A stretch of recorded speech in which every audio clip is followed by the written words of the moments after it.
We have a really awesome chapter section ahead of us. So thank you everyone for joining. I'm just going to start sharing my screen. Hey, Rima. Hello.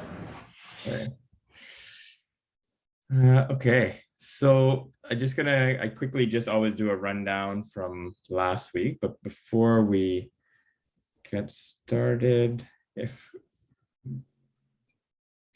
we are in. Can everyone see my screen? For some reason, it just froze up there.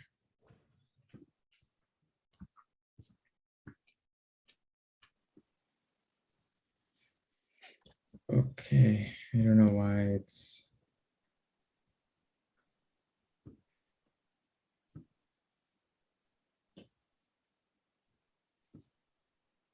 Let's see if this doesn't check. Okay, so we are in the section of surrendering the need to control, and we will complete that. We will start by always going through our culture of being fully present to what's ahead of us, respect for all that have gathered, and determination and to do the work that is being asked. So in our cultivation of humility, which is so important to absorb everything that's coming with us, our exercises to ourselves are things we should remember what good others have done for us. So we always feel that we need each other, and what bad we have done for others. And that's always there to remind us that we can always try to improve. The two things we should try to forget are what bad others have done for us. And I always emphasize not the specific action, but the feelings that have resulted from that, and what good we have done for others. And we will just go with our invocation. Om Gyantimirandasya Gyananjana Shlakaya Chaksur Unmiltam Yena Tasmai Shri Gurave Namaha. Mukam Karoti Vachalam Pangu Langete Kirim Yat Kripa Tamaham Vande Shri Guru Dinataranam. Vancha Kalpaturubhyascha Kripa Sunda Evacha Patita Nam Pavanebhyo Vaishnavebhyo Namo Namaha. Hare Krishna, Krishna Krishna, Hare Hare, Hare Ram, Ram Ram, Hare Hare. All right. So as we always say, I was born without knowledge, and my spiritual teacher have opened my eyes with the torch of knowledge. I offer my sincere respects unto them. I offer my sincere respects to my teachers who can turn the grace of the dumb into eloquent speakers and enable the lame to cross mountains. And finally, I offer all my respects to all the divine seekers who have gathered, who can fulfill the desires of everyone and are full of compassion for all living beings. So thank you again for joining us. I really enjoy these conversations every week, and it's a great opportunity to just reflect on life in general and to try to adopt the teachings that are in this book, which I think are very profound once we just shine the light on them. So if you remember from last week, we started on surrendering the need to control, and it's a really powerful chapter because this is connected to this first element that we are embarking on, saying yes to the journey of the soul. And this falls into the section of saying yes. And so what does yes involve? We said that, one second. We said that saying yes to the spiritual journey involves a few things. The first step, we said it's the honoring the dark night as a rite of passage. And we spoke about the importance of when we honor this dark night, we also create the space for others to do the same. And I always, made the point that our vulnerability will create safety, not just for ourselves, but for others. The second element was trusting that inner guide that's within us, and that it speaks to that inner guide is that universal teacher that's common between all of us. Again, the soul that's within each of us that's speaking to us, and more easily known as the inner voice. And we talked about how that inner voice manifests. We have our inner voice, we have mentors, and we have the environment by which we can all learn from. And that inner voice, we have a kind of a 3-point decision-making system of how we can try to navigate that inner voice. And it's through having mentors and teachers, reflecting on the wisdom texts, and having spiritual seekers to help us. And we were very specific on what these 3 things mean. Mentors and teachers are those not just maybe from work, but they're those that are specifically looking to dispel illusion and remove ignorance from our life. So it's a very specific teacher and mentor. The wisdom texts are those that help us manifest love and compassion for all. And the spiritual seekers are those that are similarly on this path, who are wanting to do to look within themselves and work on themselves. And so again, we want to be very targeted and focused how we're describing these groups of people and helping us make the decisions that the big decisions we need to in our life. And then we talked about recently the environment also being a teacher. And from the book, we read about the king who came across the teacher, and the teacher had said, I have 26 teachers, and he named all the different elements from nature that were his different teachers. Is a wonderful story. And then we had this great quote from Shakespeare: "Sweet are the uses of adversity, which are like the toad, ugly and venomous, wears yet a precious jewel in his head." And that was referring to the notion that there's an opportunity, even in the most difficult and challenging of times, that there's a jewel to be found. And to be able to do that, again, as we said, surrendering the need to control.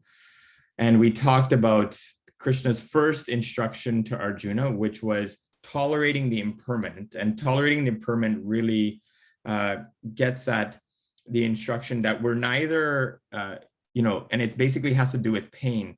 We're not reacting to it, or we're not running away from it, right? We're basically right now, we're observing it and we're observing in it. So we're not pushing it away, and we're not, again, giving it overly too much attention. So that's where we were last week.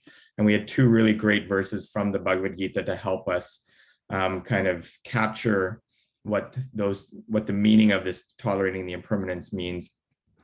I'll read it out again. Happiness and distress appear and disappear like the winter and summer seasons. They arise from perceptions of our senses, and we must learn to tolerate them without being disturbed. And the second was, when one is undisturbed by happiness and distress, and he's steady in both, one is fit for eternal life. So again, it refers to the equilibrium that we're all searching for in our life, to not be too high in the highs and too low in the lows. And then we talked about, to develop these qualities, patience is a virtue. And I guess one question, since we have a few of us, we didn't get to last week, but we can kind of start off with is, I wanted just to hear from those who can share some wisdom on what practices or habits help us cultivate this virtue of patience. It's not an easy one, but I thought maybe we could start off with the practices or the habits that we have in our day-to-day life that help us cultivate this virtue. So to get things going, we'll just 1, 2, 3, 4, 5. We'll have 3 breakout rooms, and we'll just have everyone chat about. All right, go ahead and we'll chat about this. So what habits or practice help us cultivate this virtue of patience, so we can all learn from each other and hopefully be inspired to take our patience to the next level. So go ahead. Running all over the island, trying to find, people to save. It just stands there shining. It reminds me of that, because it's like it's tapping into our own light within, and then in that, like your one about how we're not trying to get attention, right? It just, but people are attracted to us, Mm-hmm. I think that's a good analogy for that. Yeah, no, I think all of them were they're very relevant, and but particularly that one that you mentioned, Stacy, is really good. Stephanie, which reference was she referring to? Well, there's just a quote. It's a picture of a lighthouse, and a lighthouse doesn't go all over the island looking for people there to save. It just stands strong. Oh, nice. Yeah, I I like can it. share that. I have like a little picture. It's one of my things that I keep. So, Cool. but for me, for this passage, I think that, when we look at reflection, like I just gave myself a whole page in my journal because there's so much here, right? Like if we did this, if we just kind of reflected on these things, like, how am I applying this? There's unlimited amounts of ways to practice. Yeah. And, there's just so much for us to like, it's not even the doing, right? But it's just reflection to see how we're behaving in situations and how we can cultivate these principles in our lives. I love this ability, and just thanks, Rick. And like, I just love this group. It's just some days it just kind of hits you that to be able to do this and to sit with others and to discuss this in an adult manner and how it can apply. It's like, this is what, like, when we talk about like that little triangle that you had about the mentors and then the seekers, and we all get together and I love this. Yeah. And actually, and I love next week too. I'm excited to go on our retreat together. Yeah, it'll be nice to see Stacy and Tiffany are both coming. I can't wait. Perfect. Anybody else wanted to comment on any of the qualities that they saw, anything that particularly resonated with them, or they felt kind of stood out in the list?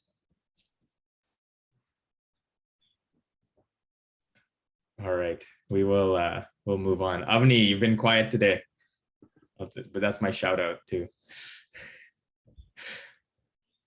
All right, so just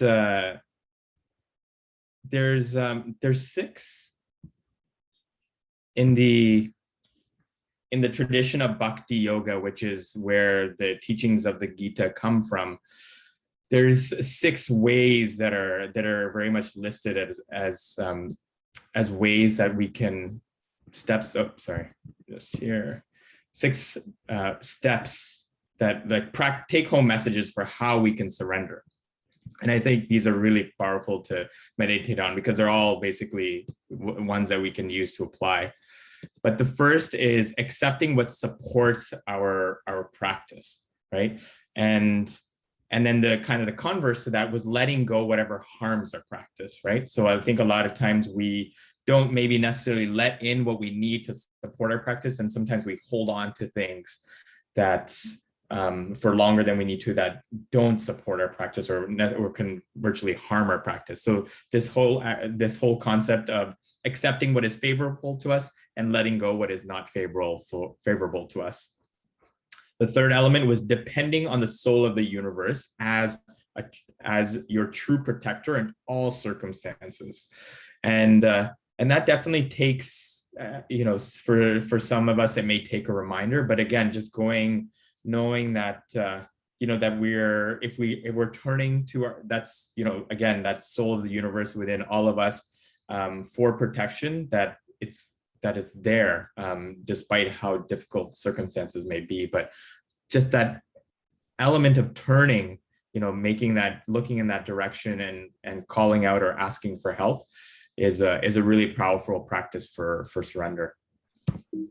And then the next, so these are the first 3, and then the next 3 are embrace the soul of the universe as your maintainer, so that, again, we look to so many things in our life to help maintain us, but really, again, that practice of surrender, and it's a very, it's a very high level of living of where we establish that divinity that's within all of us, and God as our maintainer. That's really what and truly embracing that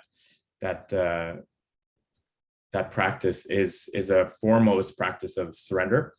Surrendering, the next one was surrendering false identities. So false identities could be our external titles that we have as whether it be family members, job titles, but then also this identity of being the controller that was also mentioned, and I thought that was really powerful. So trying to let these things go, And then the last one was cultivating humility in our life. So these were the six take-home practices on how we can develop practices of surrendering day to day. And again, really, really, when we reflect on them, some of them we're probably doing, some of them maybe we can bring in more. I think this book and what we do every week, I think in all areas, it's I think we touch upon each of these six elements on a weekly basis, even if it's not everyone. At a certain point in time, we're definitely touching upon each one at some point. So it was nice to be able to see this at the end of this section all together.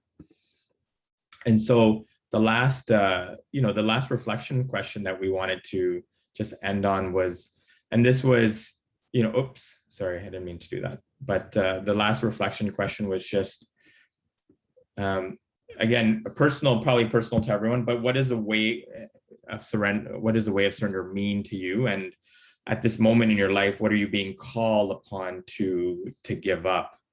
And so I'll just wanted to give everyone a few minutes to think about that and to just reflect. All right. This is definitely a longer journal reflection question, but just wanted to get the ball rolling. Did anyone else want to share, any part of what they're reflecting on, but just what does the way of surrender mean to you? And, all of us, it may look a little bit different, but feel free if anyone wanted to share. I have one thought around letting go of control, but also still putting in effort and finding the balance between that. So I think it's letting go of control and being of what the outcome is going to be, but still putting in an effort. And in some way, like there is that will help with the outcome. So being able to find that balance. Mm-hmm. It's tough. Like if a simple example is like in school, if you study hard, you work hard, you get like the outcome, typically you'll get a good grade, but then there are things in life where you do everything, but there's, so it's just not sort of giving up and just say, okay, I relinquish all control and let's just see what happens, but also still putting in that effort. And how do you find that balance? Yeah, that one's a really good one. And it was playing. What I had listed in relation to that was what I need to let go of the feeling of being unsatisfied for not being further along or doing enough. And so it kind of also, I think there's a similarity there, because it's an element of being satisfied with what where we're at and what we're doing. I think I mentioned this quote before, but there's this in this balance of the two, this quote from Bhakti-Tirtha Swami. He says, work like it depends on you and pray like it depends on God. And so it's this balance of, there needs to be an element of grace, and we're praying really hard for that, but then there's also our endeavor and effort. And I think it's definitely not an easy thing of kind of balancing the two, or knowing, are we doing enough, right? Thank you for sharing, Rima. Anybody else wanted to share, reflect something they had thought about, or something they wanted to inspire us with?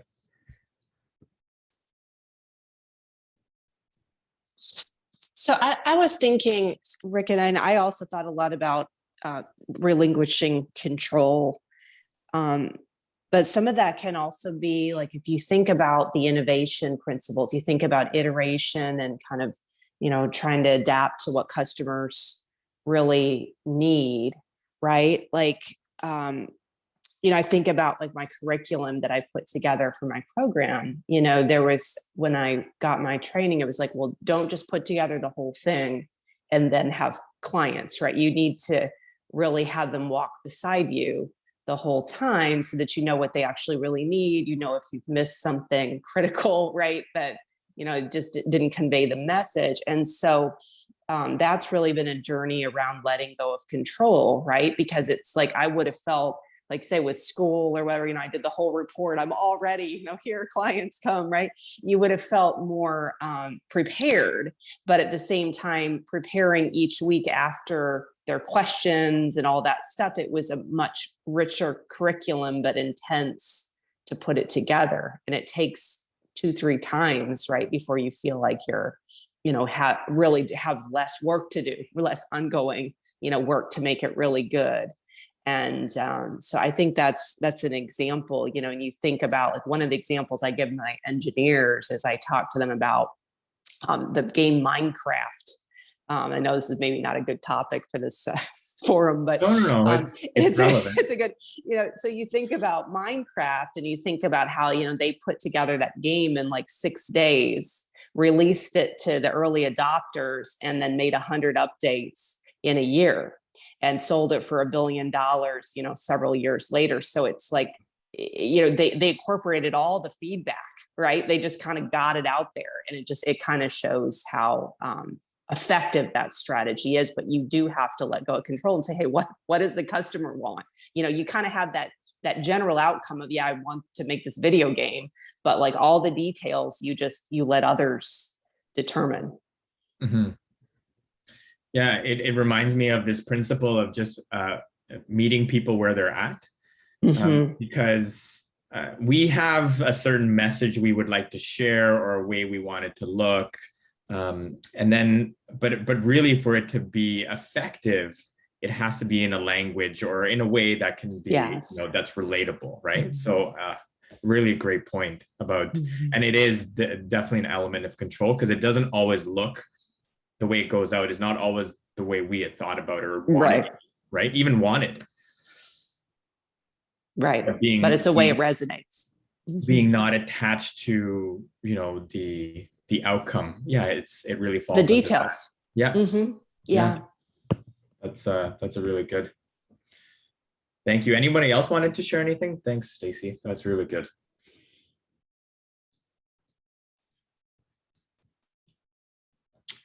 All right. Well, if there's no one else that's wanting to share, I wanted to take the opportunity just to read a small, like the last little section of this book. If people wanted to flip to the section 3 of the part 2. So it's after where we talk about the corpse pose, and it's the section on the ancients developed great trust. As Stacy mentioned, we don't always have like an accurate page number for people that are in the book or on a device, but we're in part 2, section 3. Does anyone want to take the opportunity to read? This whole section is great and just recaps.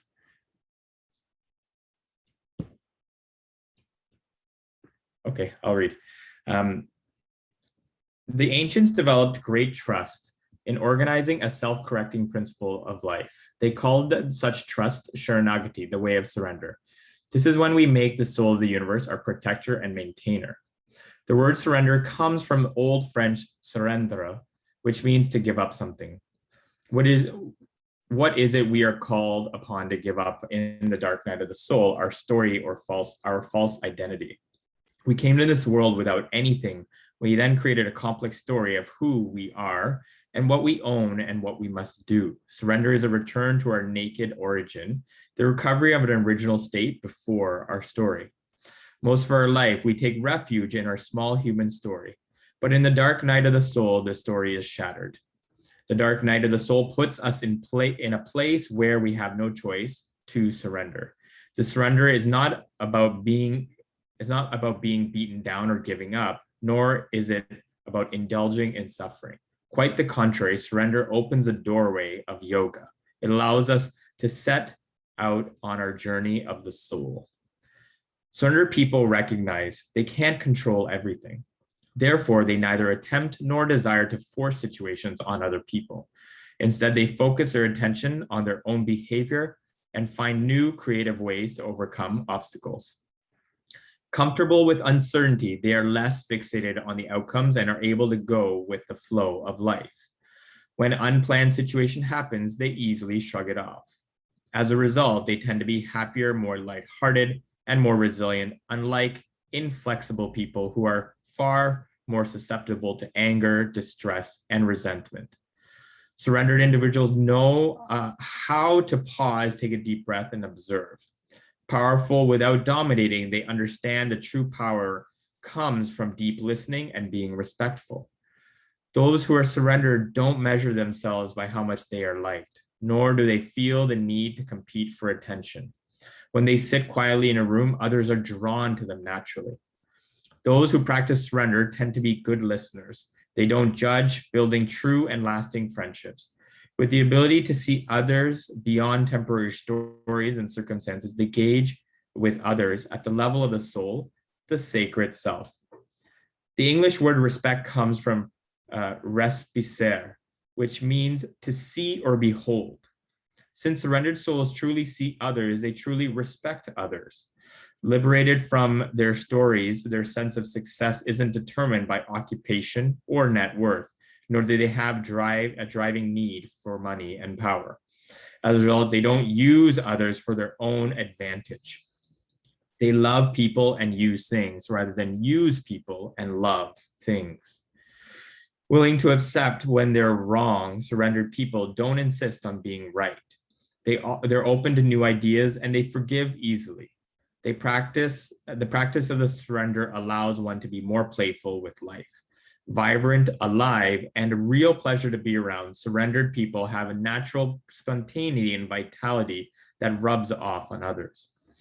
The surrender we learn during the dark night of the soul becomes a powerful way of being throughout the rest of our life. No longer desperate to manipulate life, we can allow events to unfold. We can make room for the unexpected. We stop struggling and fighting against life. Surrender is about relinquishing the need to control, knowing we'll be guided and protected. We may be pushed down, we may be cast into darkness, unable to see any pathway ahead. But nothing can keep us from taking shelter of Krishna, the soul of the universe seated in our own heart. The connection with a power greater than ourselves is called yoga. At the end of the Bhagavad Gita, Krishna tells Arjuna, relinquishing all forms of dharma, taking refuge with me only. I will release you from all misfortune, don't despair. In other words, Sharanagati, the way of surrender leads to the blossoming of our highest potential. This is because it gives yoga sojourner entrance into the temple of yoga. There's no state of being more powerful and helpful than this in the dark night of the soul. In Bhakti tradition, Sharanagati is made of 6 attitudes which the yogi or yogini culture in her practice. 1, accept whatever supports your yoga practice. 2, let go of whatever harms your yoga practice. 3, depend on the soul of the universe as your true protector in all circumstances. 4, embrace the soul of the universe as your maintainer. 5, surrender all false identities, including that of being the doer or controller. 6, cultivate humility in life. Our journey of yoga is a continuous process of accepting what takes us forward on our path and letting go whatever holds us back.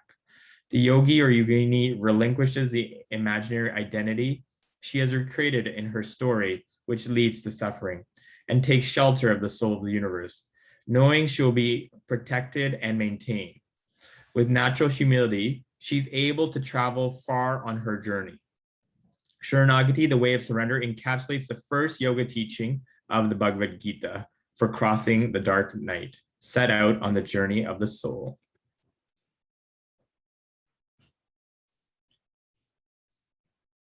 I feel like this section's packed with great things to reflect on, and hopefully we were able to capture most of that in our discussion today, but it's nice to read it all together. So my friends, that is it for today. Does anyone have any closing comments of inspiration to leave us on? All right.